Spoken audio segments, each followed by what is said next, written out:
A bounty was put on Grey Wolf's head, and that's how I came to hunt him in the mountains.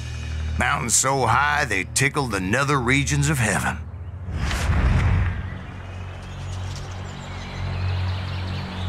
Grey Wolf was a Chiricahua Apache medicine man who had led a war party in revenge for a massacre against his people. The U.S. Army had attacked his tribe during his daughter's sacred sunrise ceremony, and the slaughter was unspeakable. I understood his anger, as there's nothing more traumatic than seeing those you love die in a cruel and painful death.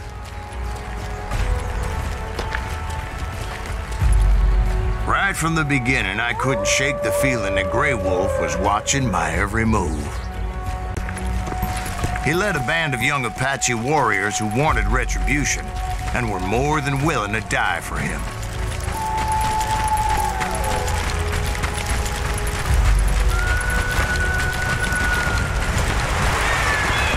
They saw me before I saw them.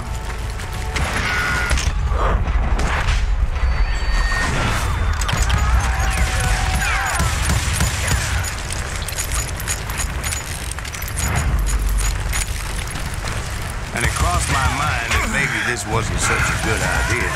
But now that the shooting has started, there was no backing down.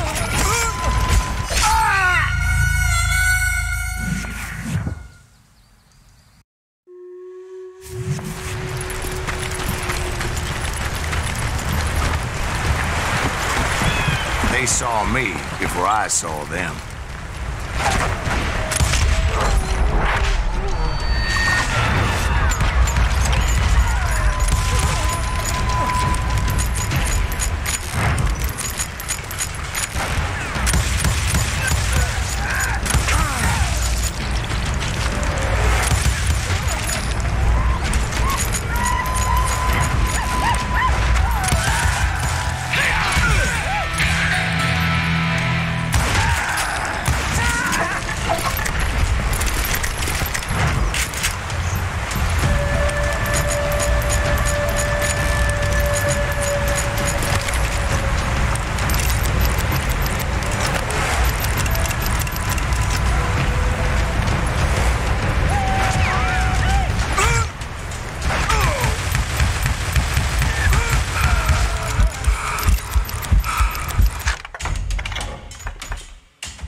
Rugged country, the winter home of the Chiricahuas.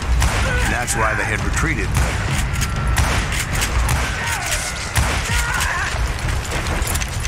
I admit to having some regrets about going after them the way I did. But then again, I got a lot of them.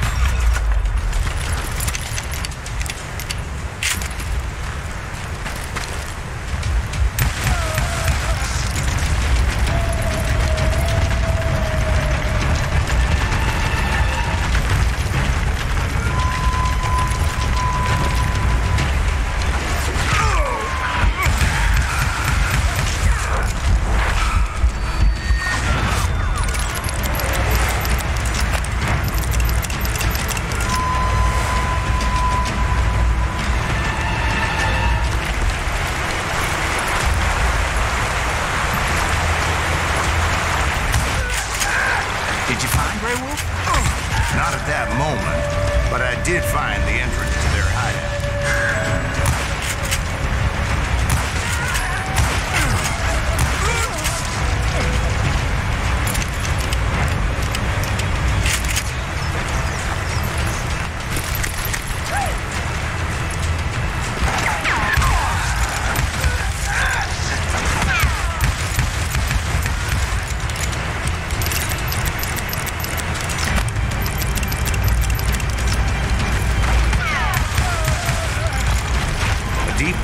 That led to a deeper cave.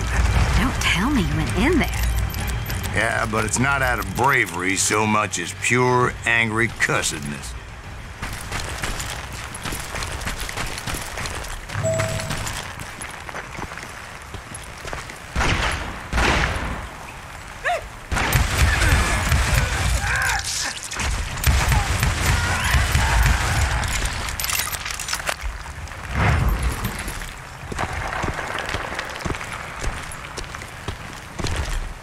See, back then, I had a stubborn streak a mile wide, and I wasn't about to back down.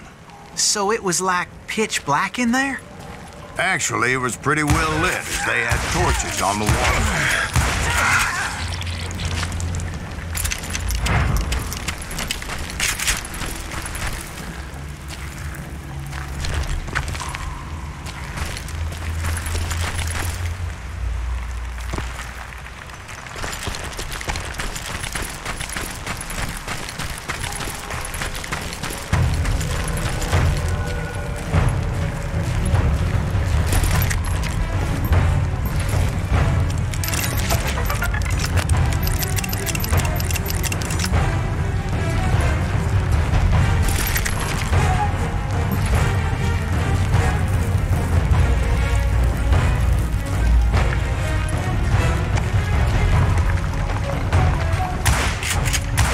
Was his cave?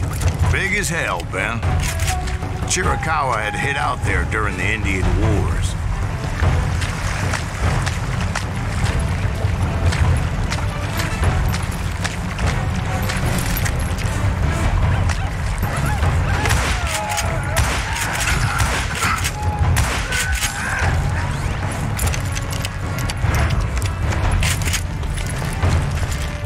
They thought it was haunted with the ghosts of those murdered by the horse soldiers. The cave was haunted with dead Indian ghosts? To be honest, I was more concerned with the live ones than the dead ones.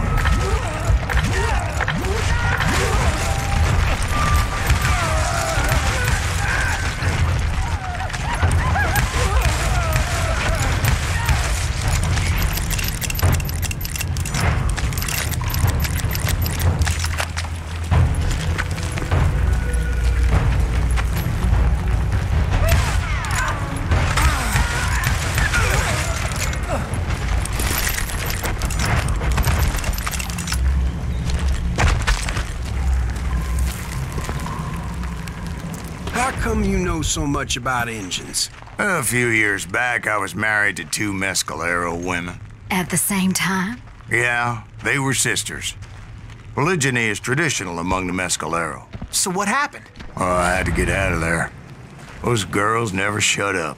Both of them nagging at me all the time. Drove me half crazy. Haven't seen them since. No, I mean, what happened with Grey Wolf? Oh, well, I pursued him into the Cave of Death.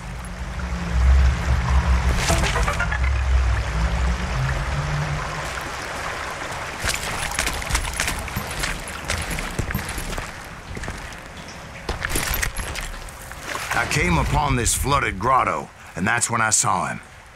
He came to me unarmed and unafraid.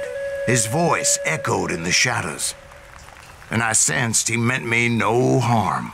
You carry great darkness in your heart, and if you do not release it, it will claim your soul. The sound of his voice put some kind of ancient Indian spell on me.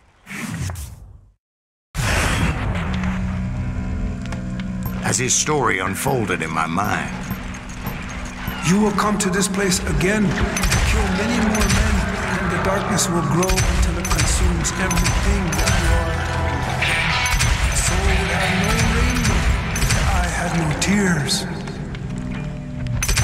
He said I was a great warrior, a coyote man, unequaled by any other pale-faced warrior, or something like that.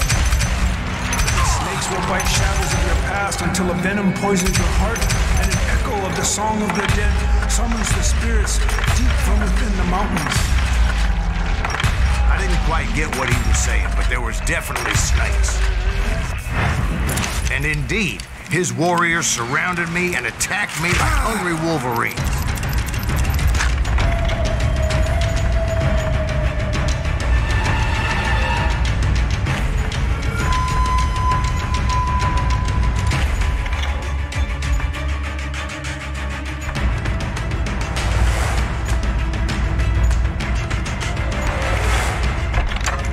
They couldn't stop me, though, and Grey Wolf wasn't in the mood for idle talk.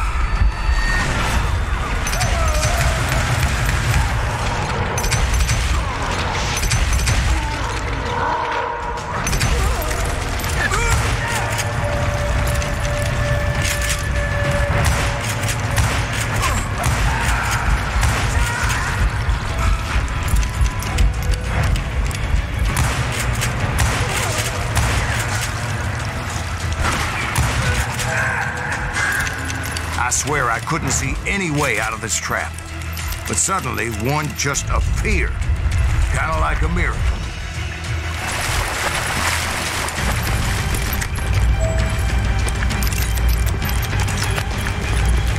I felt like I would be lost in that damn cave forever. Finally, I found myself back outside, perched on the edge of a precipice, overlooking a thundering whitewater river.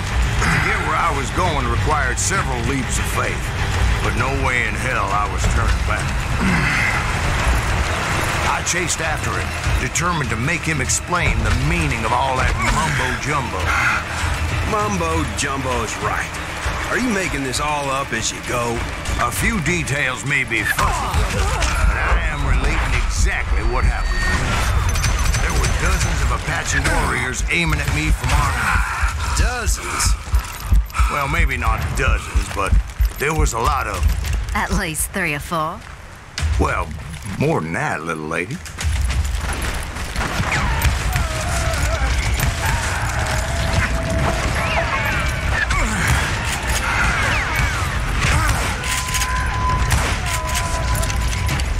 I had a steep climb up creek ahead of me and scrambled up those rocks like a mountain goat. I was determined to locate Grey Wolf and find out exactly what the hell he was trying to tell me. And wouldn't you know it, that crafty son of a bitch led me right into a trap. Well, son, there had to be at least 100 Apaches surrounding me. 100? God be my witness. Oh, come on. Who are you kidding? Hey, I believe you. Come on, tell us how it ended. All right, but I'm not gonna drag this out. Where were we? You were surrounded by 100 Apache warriors. Well, I didn't take the time to count them exactly, but there were a lot of them.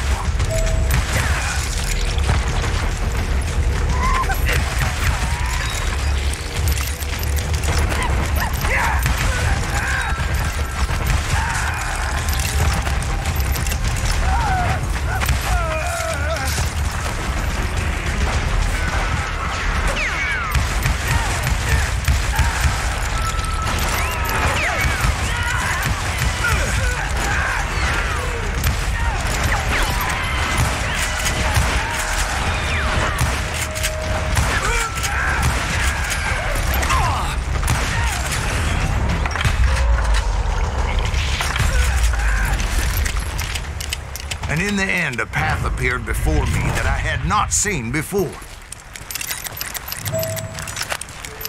I followed it as I desperately needed to find out what Grey Wolf was trying to tell me.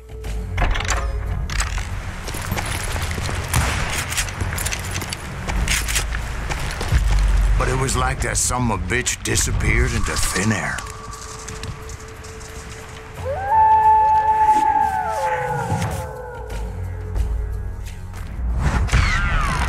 Never did find him, and never did collect my goddamn bounty.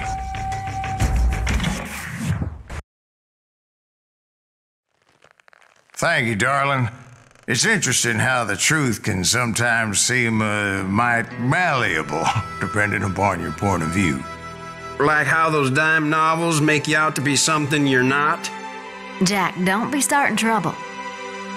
No, he's right. They do tend to exaggerate. Did they exaggerate your part in taking down the Daltons? Well, I was there in the flesh, boy, so I saw what happened firsthand.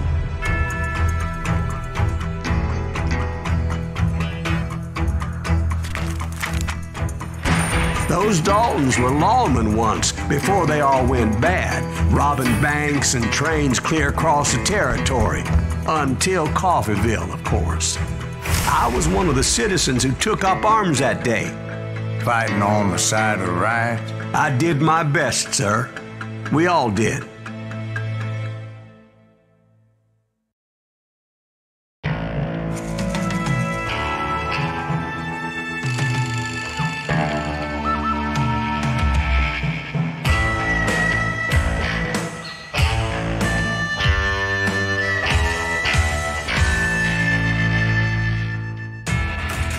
It was early morning. One of my friends was a local gunsmith. and he handed out firearms to anybody who'd take one. You see, the Daltons got it in their heads to rob 2 banks at the same time. 2 banks on the same damn street. The story was Bob Dalton's girl was always writing him about how he had no ambition. Oh, you're nobody next to Jesse James, she'd say.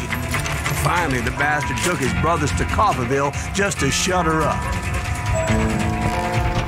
Well, the locals recognized the Daltons right off. Before they could get away, half the town took up arms to defend their property.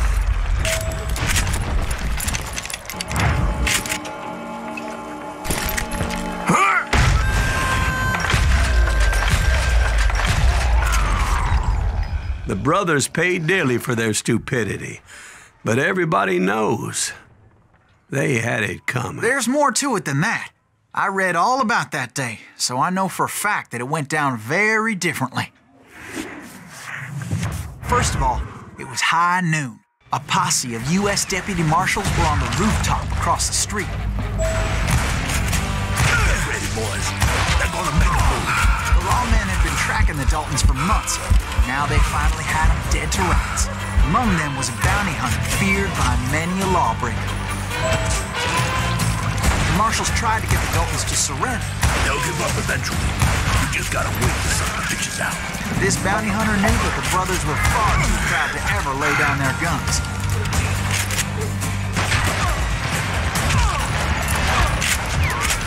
He went in there alone to confront those criminals. One of the marshals shouted, "Where are you going? Are you crazy?" Hey, where do you think you're going, dumbass? That rifle's mine. But he paid him no mind. He saw a way to get around to the back of the bank. Then he figured out how to hit the Daltons from a direction they weren't expecting.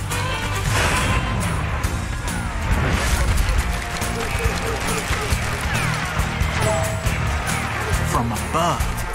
Fortunately, a water tower was right there. A moment later, he was climbing up a steep ladder, laughing at danger as he did.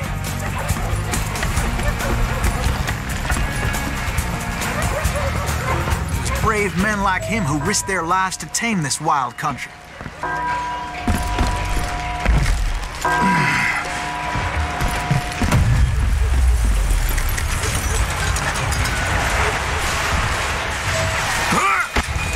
We've got company. Heroic men like him, who did what other men couldn't or wouldn't to make this country free. Jim Booth and Davy Crockett, who died defending the alley. Is that Silas Greaves? Son of a bitch!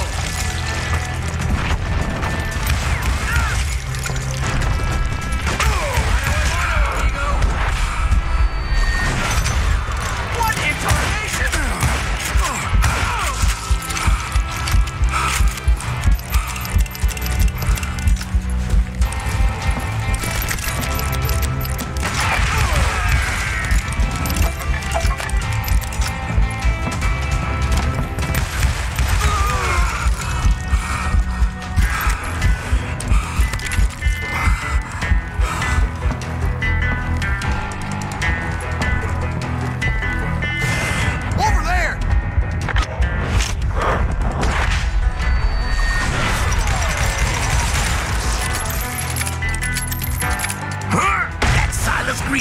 What the hell? Blam! Blam! Came away victorious, taking down those thieving Daltons.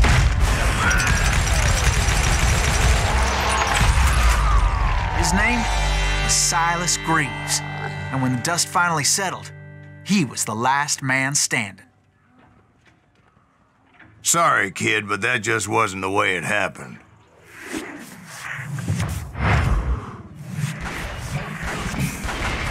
It was early evening, not high noon.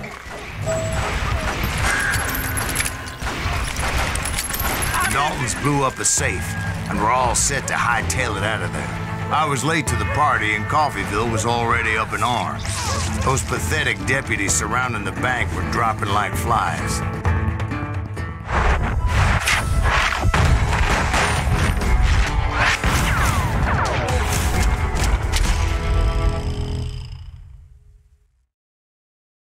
tracking those jokers for months, waiting for them to do something reckless.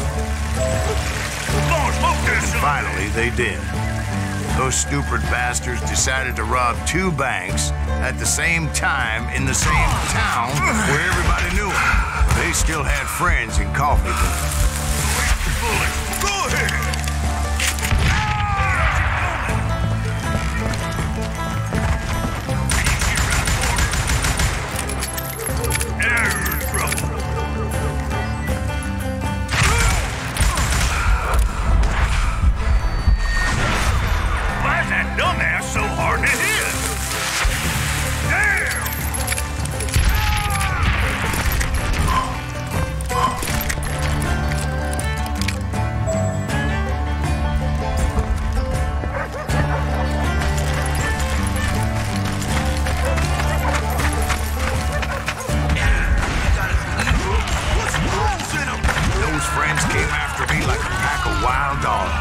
Tooth and nail. They were coming at me from all directions. I caught sight of the Daltons running with the money and didn't want to lose them. Problem was, they knew the town better than I did. To top it off, I found myself in the middle of another shootout entirely. Did the Daltons hole up in somebody's house? No, it was the Smiths, I believe. They were cousins of the Daltons, and they were shooting at the Browns, who were shooting at the Daltons, which wasn't any surprise, because those 2 families have been feuding forever. And since the Joneses are related to the Browns, they shot at the Smiths, pissing off the Heimhoffers, whose daughter recently married a Smith. Well, bullets were flying every which way as all the old feuds in Kansas caught fire all at once. There was a hell of a lot of pissed off people in Coffeeville that day.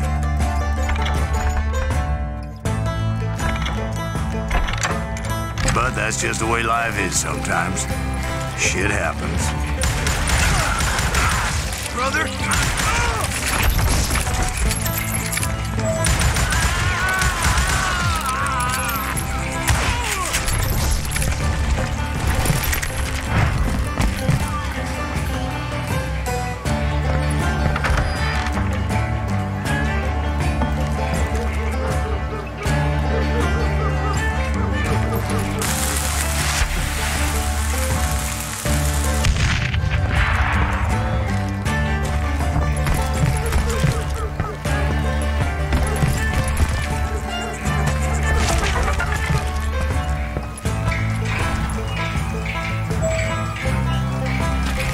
Dalton boys knew I would never give up.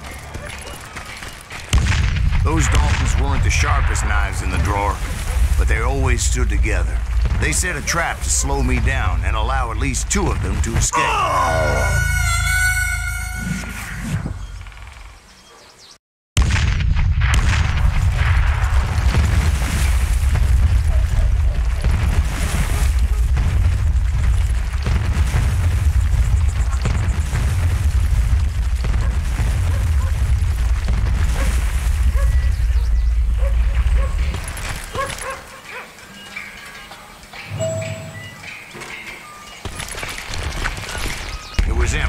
The youngest, and he decided to stand his ground and face me down. I ain't afraid of you, Silas Reeves. This is where it ends for you. He was determined to protect his brothers. I understood how he felt. Taking me on all by his lonesome wasn't exactly a recipe for a long life. I'm gonna cut you in half.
Emmett Dalton survived the robbery in Coffeyville.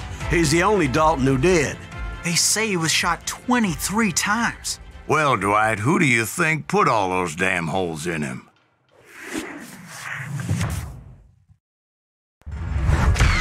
But I have to admit, that boy had grit.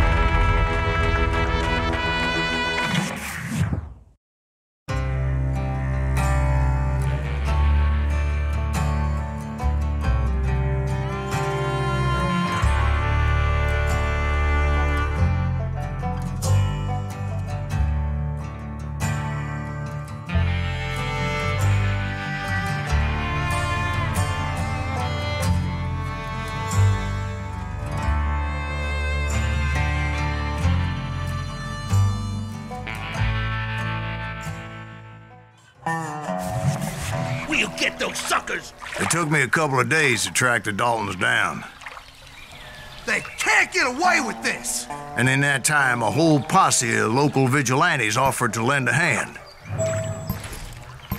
We'll track them to the ends of the earth. They seemed as determined as me to find those outlaws. But as we headed into those swamps, it was like I had my own private army. There was no way those boys were getting away this time.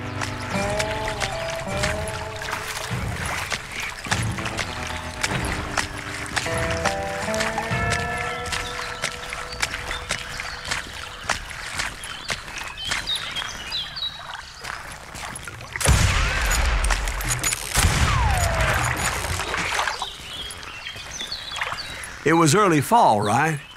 Beautiful time of year. At least you had the weather on your side. Not by my recollection. It was damp and foggy as hell.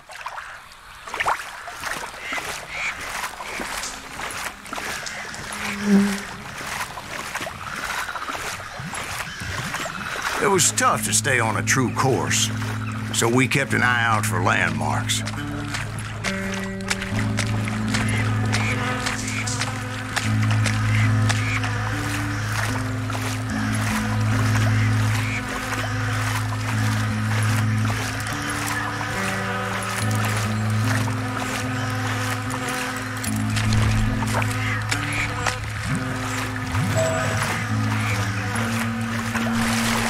It was autumn. The maple trees were in full color, red as blood.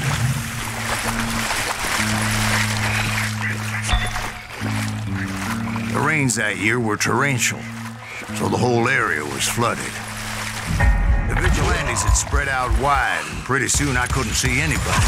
Bury them in the swamp! Plant them where they stand! Except for some bitches ahead of me wanting to do me harm, so I had to face them alone. I wondered why my compatriots didn't come running when they heard the shots.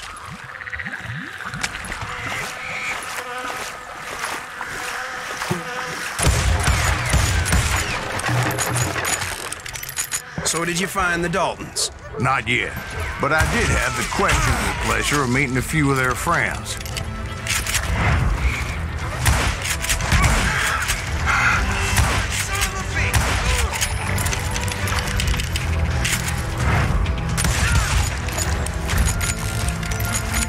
The boys had established quite a reputation by that time, so they attracted all manner of riffraff to their cause.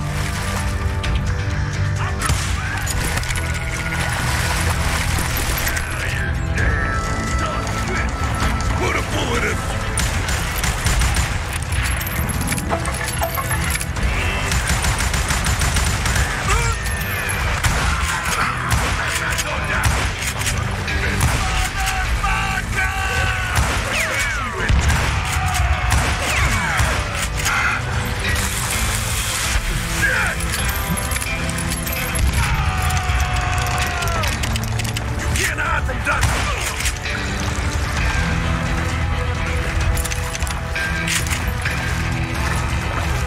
My reinforcements was nowhere to be seen. Point being, I was under serious attack.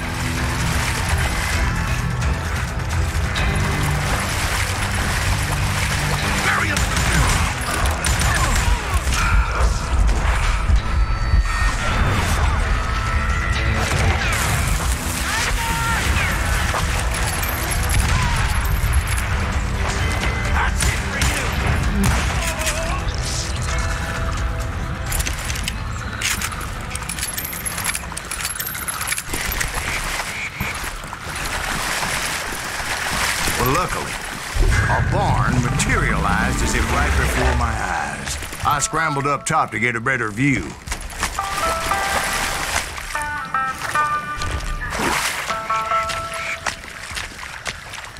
But just ended up falling inside. So, how did you get out? The barn doors was open. About right then, I saw some suspicious characters running through the bushes. Of course, I followed them. But that goddamn swamp was like a goddamn maze, and pretty soon I had no goddamn idea where I was.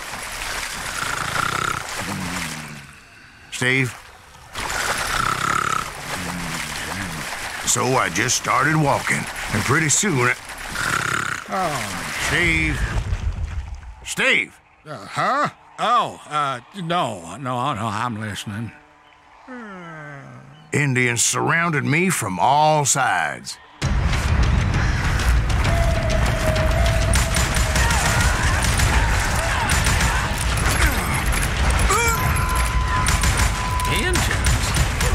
Indians? No. I just wanted to make sure Steve was paying attention. Now, where was I? You were following the Daltons through a swamp? That's right. See, Steve? Dwight's paying attention. No, I'm listening. I was just resting my eyes. So, where was I? The Daltons. Right. See, there's a reason so many outlaw gangs are made up of brothers. Being a brother is a very sacred thing. It's a bond like no other. So did you ever find the damn Daltons? Not yet, but I did find a few of their cousins. Kansans breed like rabbits. More Smiths or Heimhoffers or who knows what. But hell, what's more important than family? I bet Ben knows what I'm talking about.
Belly full of butt shot.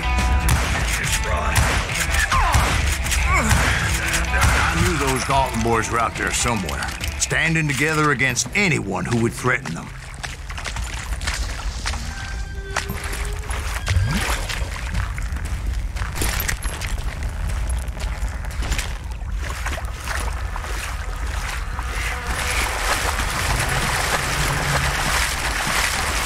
And that's when I saw it. A goddamn steamboat.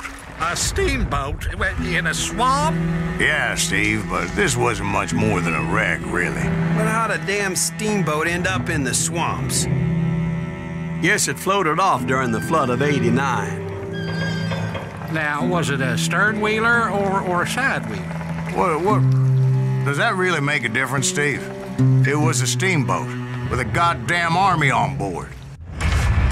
It was then that a fusillade of bullets come raining down from on high, and those vigilantes who accompanied me weren't anywhere to be found. But among those men that were shooting at me, I thought I saw some familiar faces.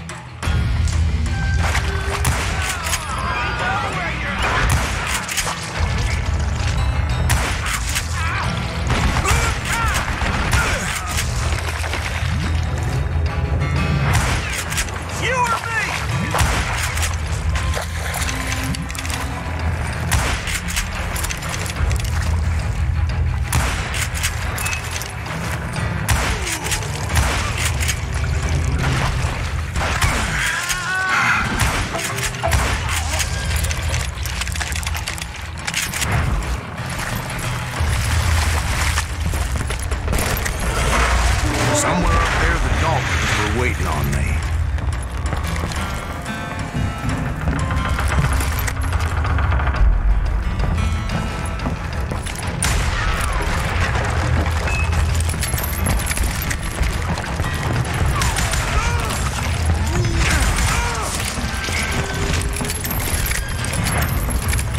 Sounds like you don't give up too easy. That's the kind of man I am, Ben. I set out to do something. I do it. Surrender just ain't in my nature. Plus, I'm stubborn as hell.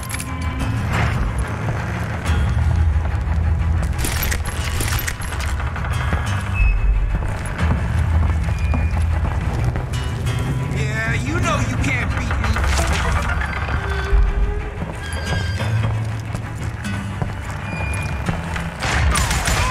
That ass.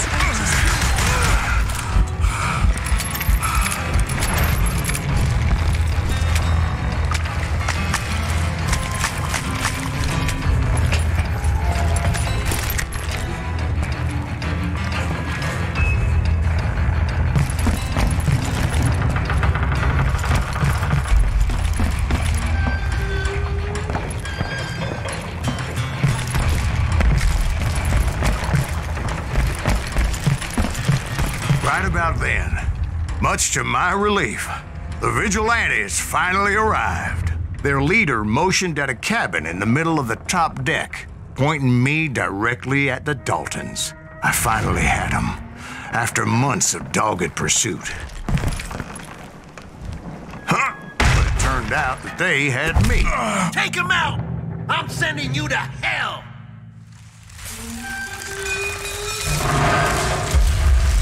The Daltons had played me like a fiddle. Apparently, the vigilantes were on their damn payroll. They didn't just want to shoot me. They wanted to burn me alive. But finding my way out of a burning labyrinth proved to be quite a challenge. It was a riverboat, right? I mean, it's not like it was a goddamn ocean liner. Oh, yeah, but I was in a fight. Did you hear about that ship that's gonna launch next year? Largest in the world. They're talking about the Titanic. If you ask me, it's too blessed big. I don't think it'll float. So anyway, Don't be stupid, Steve. They know what they're doing. They say that the Titanic is unsinkable. oh God, But getting back to that steamboat, how'd you get off it, Mr. Breeze? I took in a lot of smoke that day, so I admit my recollection might be a bit hazy. But somehow I managed to finally disembark. It was time to settle this once and for all. Kill that bastard! I see him! I'm done with you!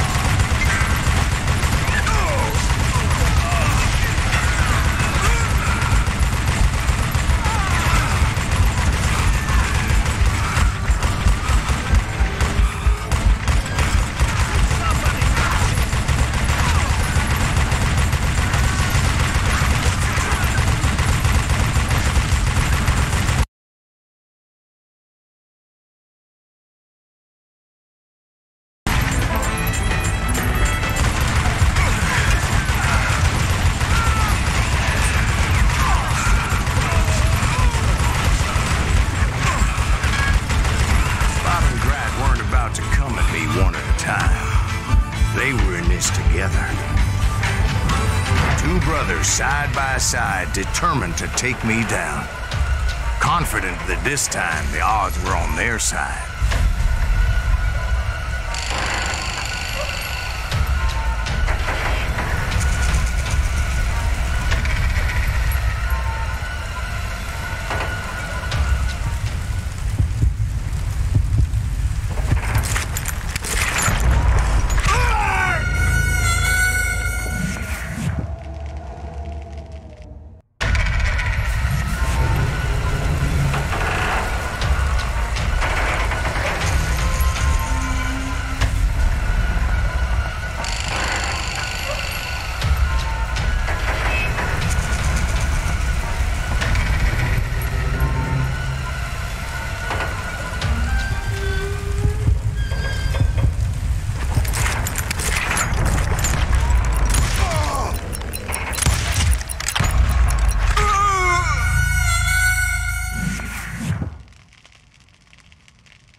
They got it wrong. A sad end for those two. If they'd only known that Emmett was still alive despite his wounds. Paroled 14 years later, he moved to California and sold real estate and lived off the legend of that fateful day. And the tragic death of his two brothers.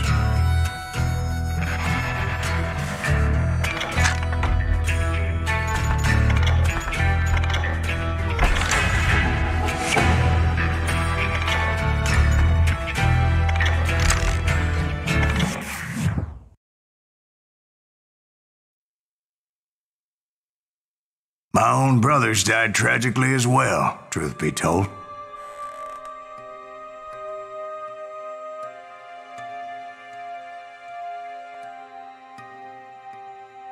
It was 1868, and me and my older brothers were pulling a tidy profit running cattle into Juarez, Mexico.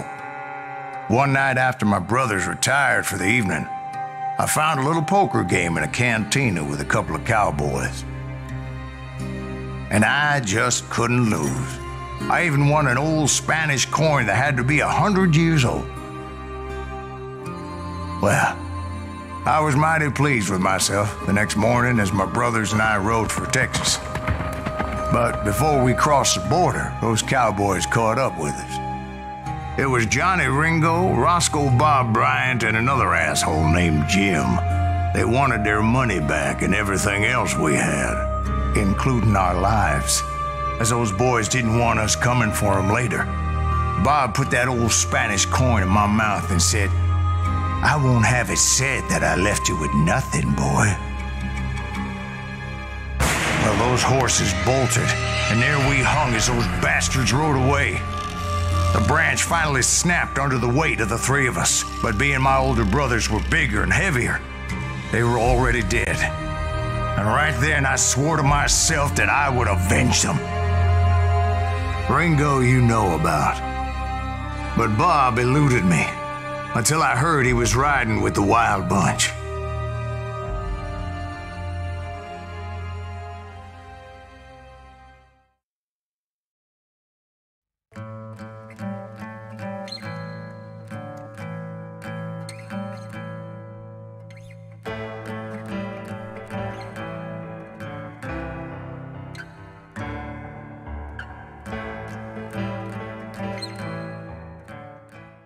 I'd been on their trail for months, ever since they left their hideout in the Bighorn Mountains.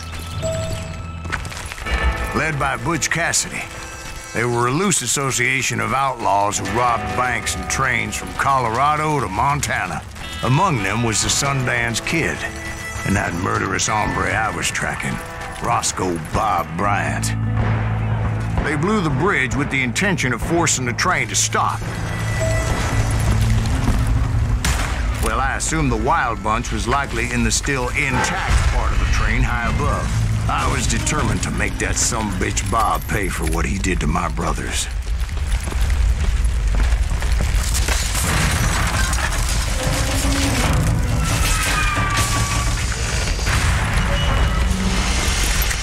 I found the device they used to blow the tracks, so I knew I was headed in the right direction.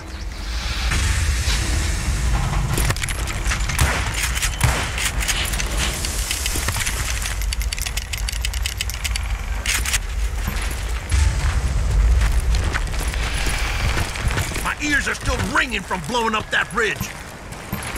What'd you say? I can't. Well, I made my way off unscathed and came upon a few members of the gang and had no choice but to dispatch them. From there, I had to negotiate an even more precarious route.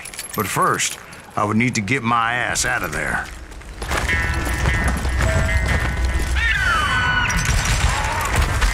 I jumped from the frying pan into the fire as the train was clearly fixing to fall. I had found the gang, but in order to find old Bob, I needed to fight my way forward past a whole passel of desperados. Can't hide forever! Outside, inside, any way I could, I made my way towards my prey. Well, what about the passengers? It was mostly a freight train, as I recall. There were no passengers aboard that day. God damn you!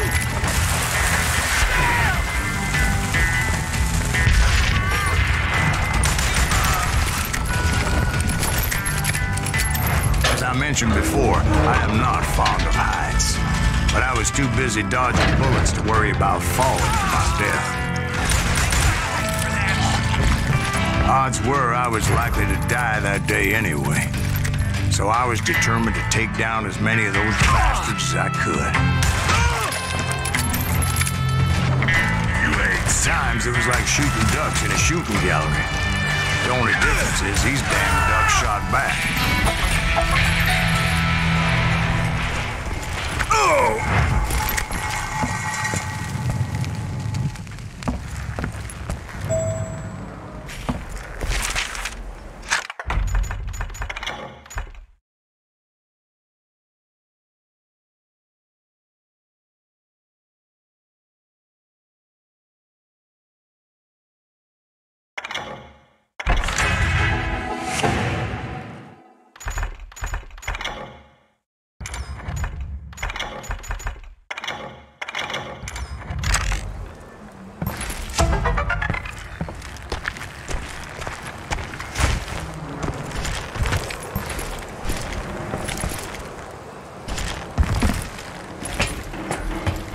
I kept hoping the law would show up and give me a hand. You mean like that giant Pinkerton posse that I read about? Did they come riding in, guns a-blazing to help?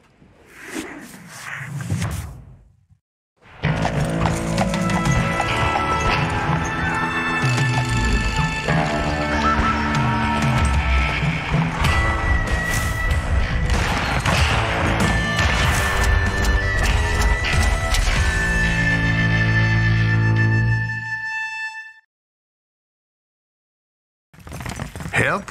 From the Pinkertons? No, son. I had to fight the Wild Bunch all by my lonesome, as usual. Who the hell is that? He's out of his mind! Just shoot him, for Christ's sake! Take cover! Retreat! Retreat!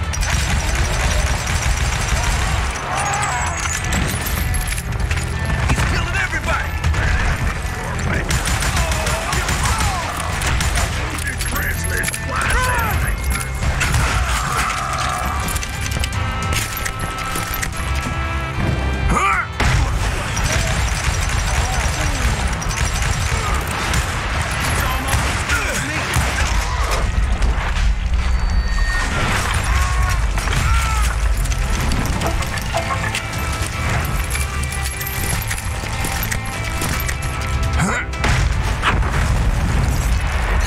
Guess is those dime novels didn't portray this as it happened, did they?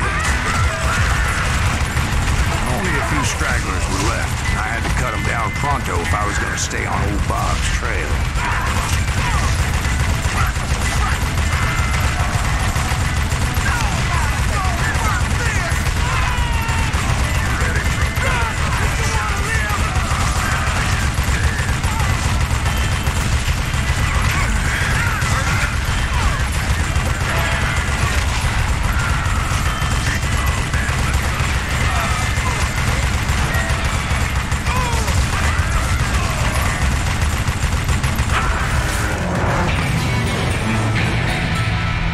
Once I silenced all those guns, I went searching for my nemesis, determined to finally have my justice. But the only survivor who welcomed me was George Flat-Nosed Curry. Who was he? The fastest gun in the gang.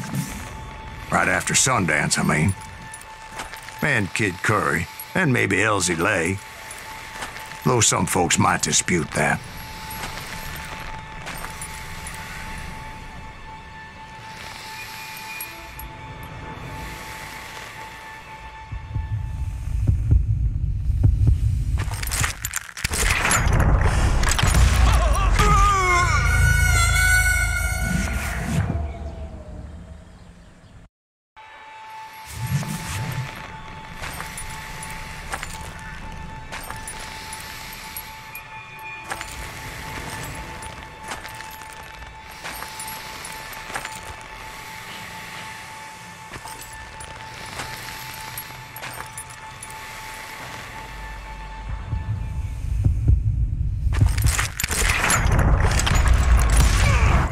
On that very same day, Butch Cassidy and the Sundance Kid decided to leave the Wild Bunch behind and decamped for South America.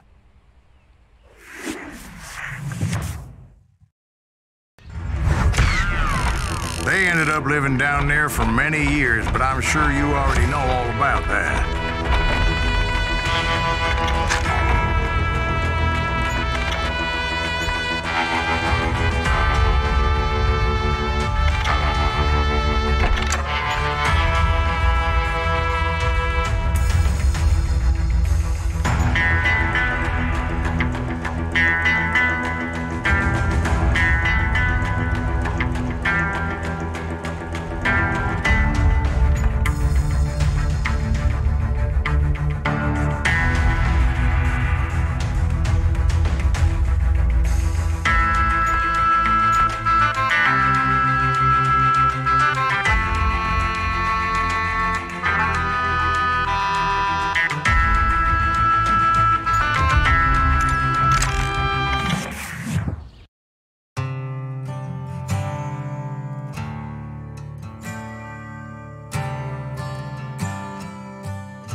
I tried to find Bob Bryant, but it was as if he'd disappeared.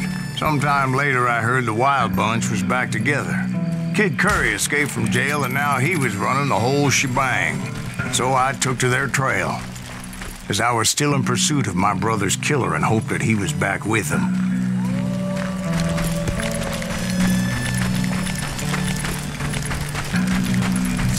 That Kid Curry's kind of crazy, ain't he? Don't let him hear you saying that. Anyways, I tracked those boys to a camp right outside Parachute, Colorado.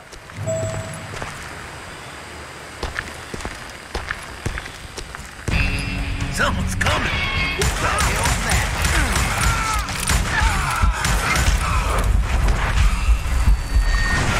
Being outnumbered, I didn't bother with a warning shot.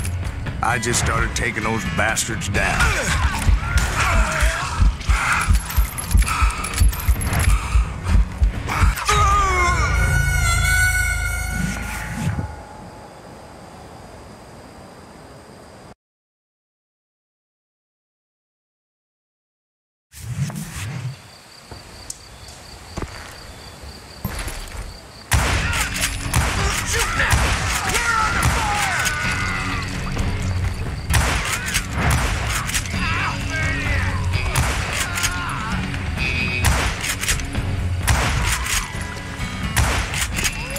Old Bob wasn't among them, and neither was Kid Curry.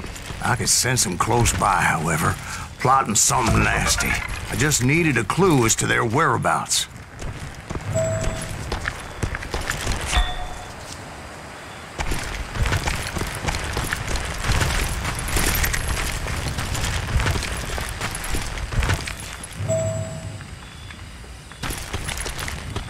And I found one. A map with their bold plan clearly marked. This time they were fixing to blow up a train trestle. Property of the Union Pacific.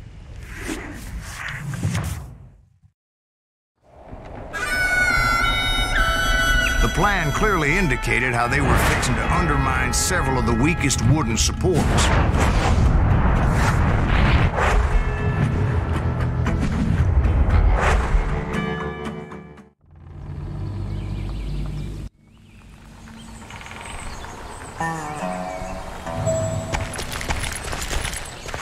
Kid Curry was considered the wildest of the wild bunch. It was said that he fathered 85 bastard children, though some say it was only 5.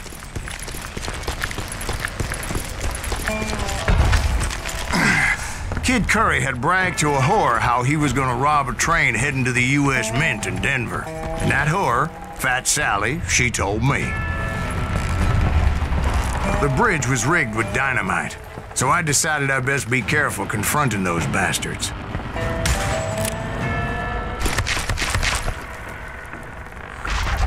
A moment later, I saw a ladder that somehow had escaped my attention. Don't you blow us up now. Don't worry, I know what I'm doing.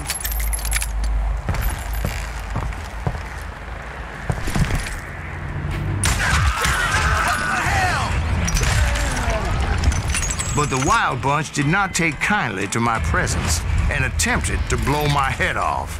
It appeared the kid had found a number of new recruits to bolster their ranks. Guess there's always desperate men willing to trade their lives for stolen treasure. Damn him!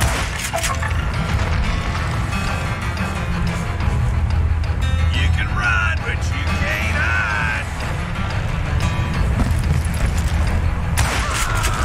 What happened next? Well, having removed the first bundle of dynamite, I decided I might as well remove the other one. Once that was done, I figured I'd find my way from there.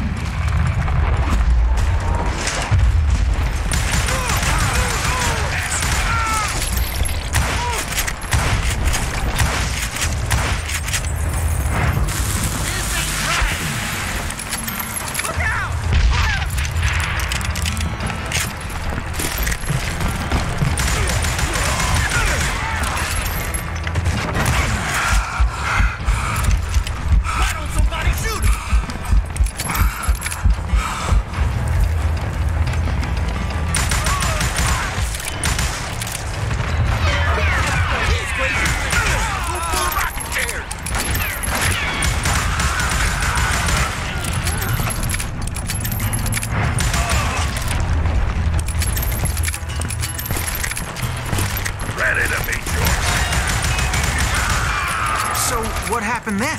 Had to remove more of that damn dynamite.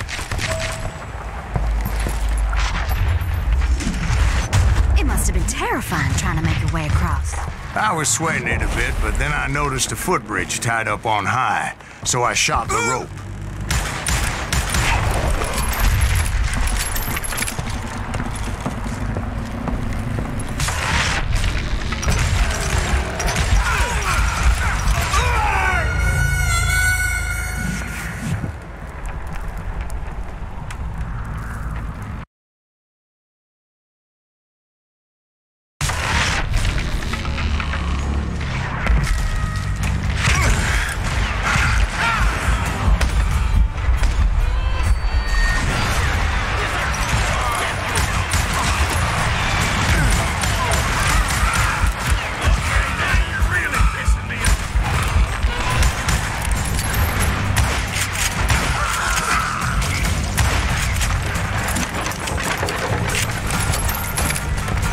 So that was all the dynamite? Funny you should mention that, darling.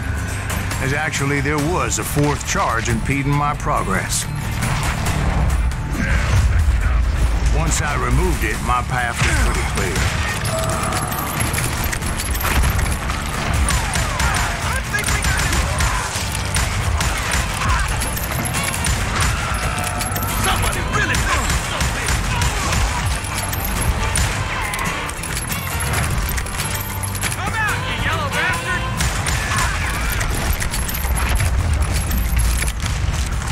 Proceeded onward and realized that that way just wasn't going to work. I needed an alternate path forward.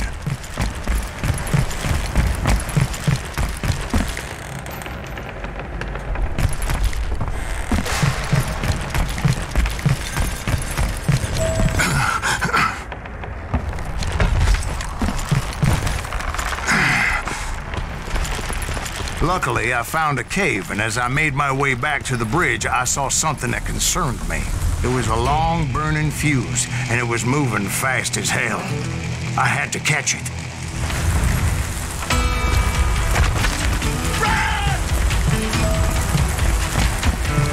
The burning fuse was so damn quick, I had to run like the wind. I almost had it, but no. Thought I was gonna have a coronary when I lost sight of those sparks. My heart was pounding like a sledgehammer.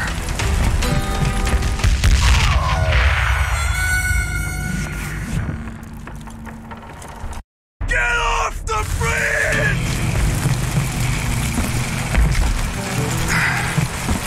I knew that failure meant boom. Then, finally, at the last moment.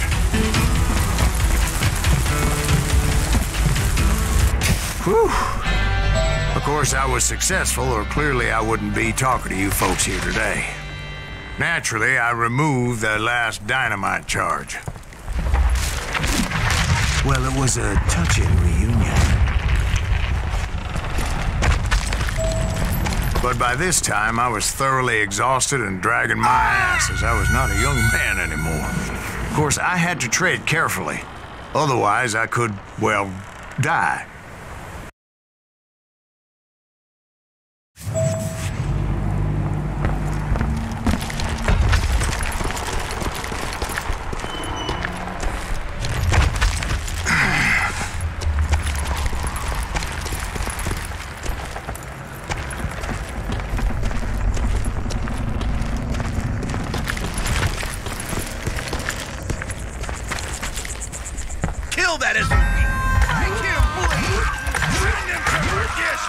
Finally, I found those boys. Or more precisely, they found me.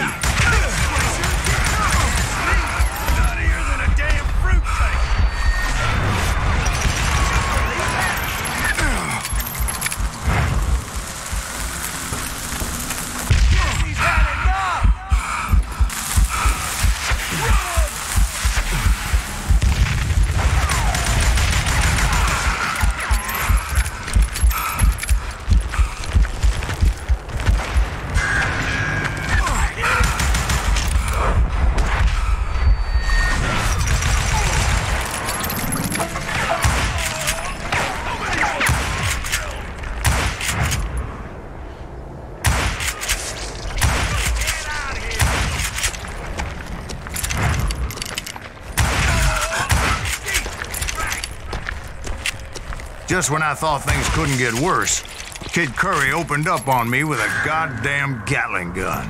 It was hidden in this tunnel and pretty well shielded.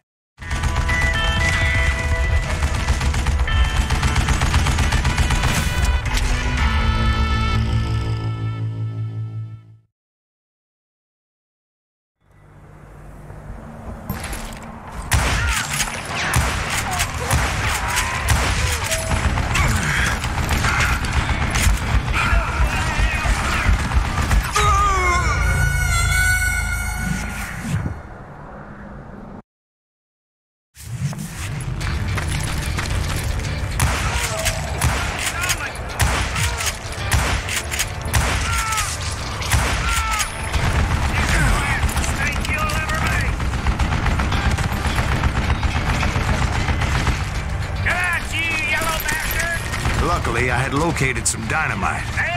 I still, however, had my work cut out for me.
Kid Curry himself. He had decided to stop pussyfooting around and deal with me personally.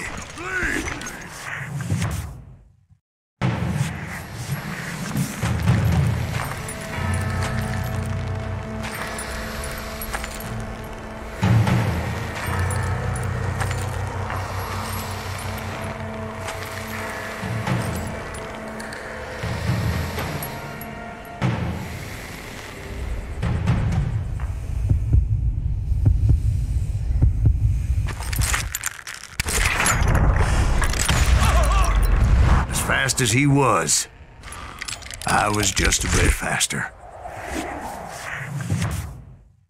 And as he lay wounded, I demanded to know the whereabouts of Roscoe Bob Bryant. He shouted at me, "Is that what this is about? Bob went with Butch and Sundance to South America. You ain't never finding him."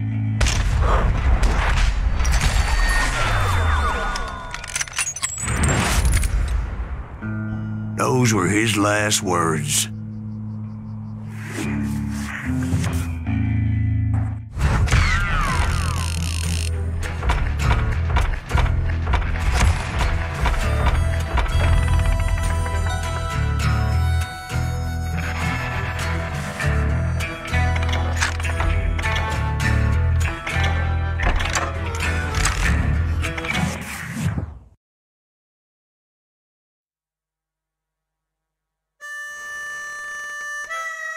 So, Bob Bryant got away?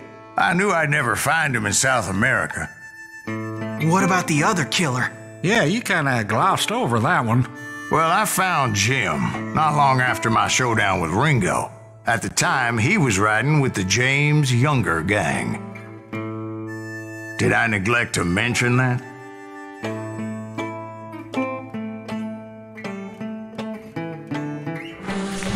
Jesse James? The greatest outlaw who ever lived? Jesse and his kin rode with Quantrill when he raided Lawrence, Kansas, and killed near 200 people, boy. Nothing great about that. And from there, him and his brother went on to rob banks and trains from Kansas to Missouri. Which is why there was such a rich bounty on their heads. 40 grand for both of them, dead or alive. That's one hell of a payday.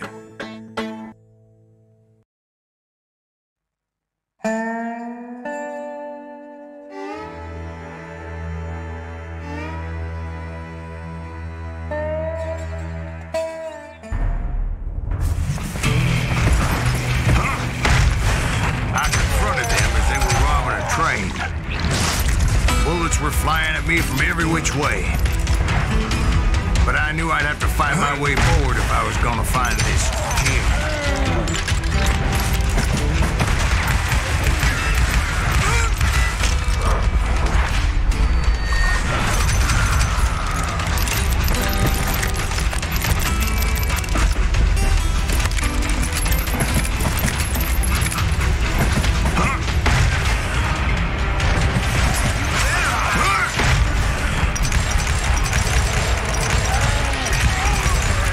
Wait a second. Now, how'd they stop this train in the first place? Well, the James boys were experts at this.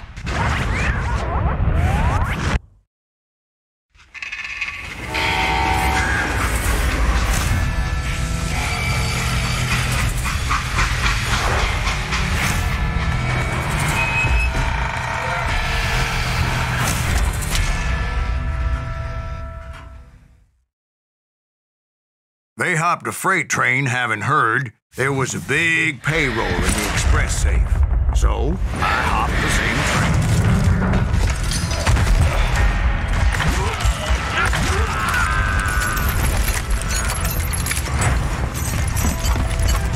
The James Younger gang was decimated after that little fiasco they had in Northfield, Minnesota. So Jesse needed more men and took on the killer I was after, along with a host of others. I was hoping to find my man and put a bullet in his head.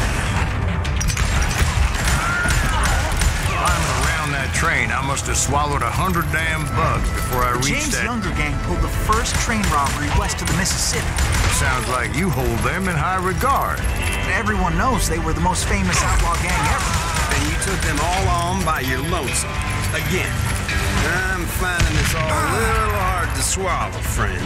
Well, maybe you need to wash it down with some whiskey. By the way, did I mention that that train was flying down those tracks like a bat out of hell?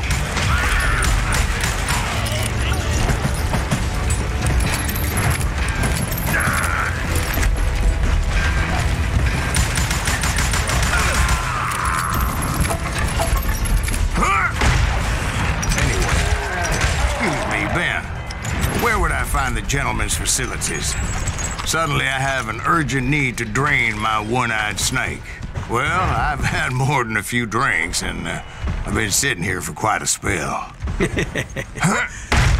Right through there. Let me show you. I've never heard so much malarkey in my life. You think he's bullshitting us? You don't think he's Silas Greaves? I think he's just some old drunk looking for some free liquor. No, Jack. I think I believe him. You don't think he met Jesse James? Oh, you gotta be kidding me. That story makes no sense at all. Jack. I mean, you gotta be 2 bricks short of a load to believe that cock and bull story. I don't agree. Jack, lay off the But bar. you seriously think that tired old man went toe-to-toe with Jesse James? Well, that's better. Did I mention that this Jim was married to the infamous Belle Starr? Of course, I didn't learn that until later. Anyway, I made my way forward the best I could. Around the side, over the roof. At some point, some sumbitch saw me and shouted out, "It's the damn Pinkertons!" It's the damn Pinkertons! Now, I never worked for that lying cocksucker, but I guess they assumed I was one of his assassins. Those evil bastards firebombed Jesse's mother's house and killed his stepbrother. So it's no wonder each and every asshole on that train wanted me dead. Everybody's always mistaking you for somebody else, aren't they? Why is that, I wonder? Don't rightly know, Jack. I'm just telling you how I remember it. I bet you are.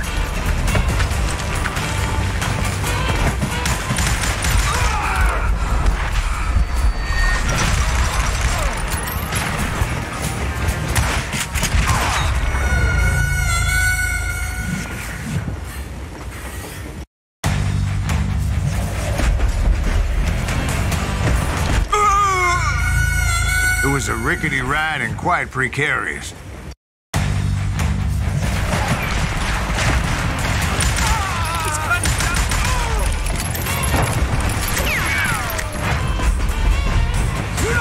I came across a flat car piled high with logs and had to come up with a creative way to make my way forward.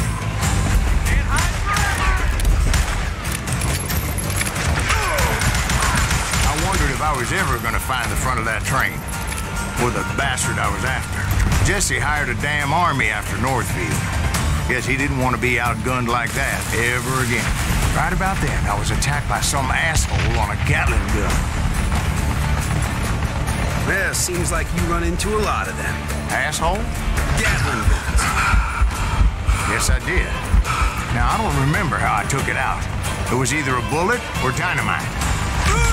Where would you find dynamite? Does it really matter, Jack? You're messing with the flow of the story here.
Jim and shooting any son of a bitch stupid enough to get in my way. And that included Jesse James himself.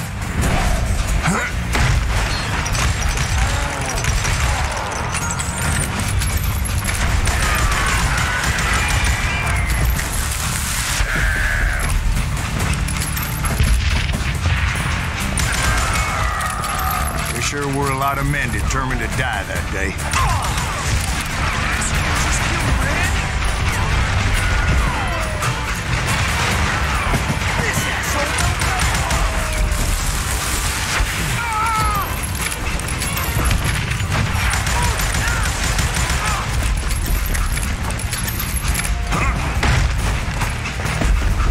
It was then that Jesse detached the express car from the rest of the damn train.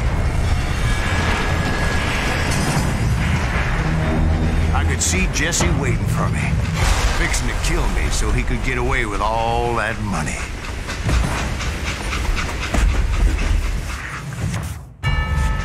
You had a showdown with Jesse James?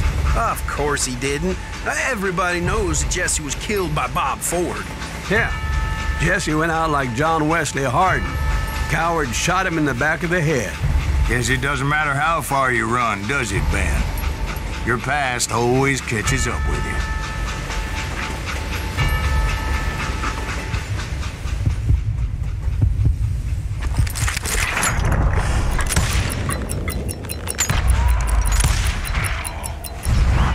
Yeah, I didn't kill Jesse James. Just wounded him bad enough to convince him to hang up his guns. What about that Jim fella?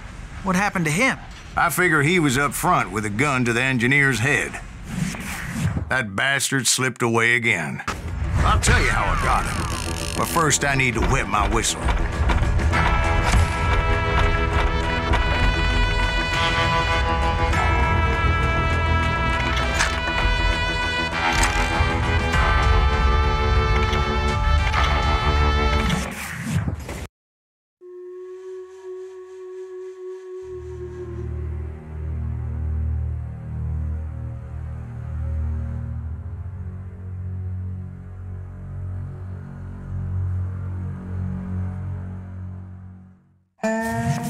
After my showdown with Jesse, I continued to track his brother, Frank, and that son of a bitch, Jim.